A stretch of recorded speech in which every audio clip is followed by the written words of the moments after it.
আজকে কিন্তু একা আসিনি, সাথে কিন্তু ইরাকেও নিয়ে এসেছি। প্রতিদিন রোদ খাওয়ানোর জন্য ওকে আমার মা আনে, তবে আজ আমি নিয়ে এসেছি। কারণ আমার মা তো চলে যাবে, এরপর তো আমাকে আনতে হবে, তাই আমি আজ থেকেই প্র্যাকটিস শুরু করে দিলাম। মা চলে যাবে ভেবে আমার অনেক খারাপ লাগছিল, কারণ প্রায় 2 মাস মা আমার সাথে ছিল। তো মা যাওয়ার পর কিন্তু মাকে আমি অনেক মিস করব। একজন মেয়ে ভালো বুঝবে মা ছাড়া মা হওয়া কিন্তু একদমই অসম্ভব। মা হওয়ার সময় নিজের মা যে সাপোর্টটা করে সেটা কিন্তু অন্য কারো কাছ থেকে পাওয়া যায় না।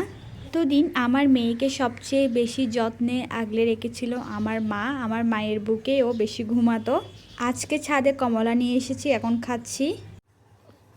কচু বুড়ি, ইরা বুড়ি, ইরা বুড়ি, ইরা বুড়ি, ইরা মা, আমার মা কোথায়? আমি যখন ওকে ডাকি ও সবসময় কথা বলতে চায়, কিন্তু কথা বলতে পারে না। তো এই তো, টাটা।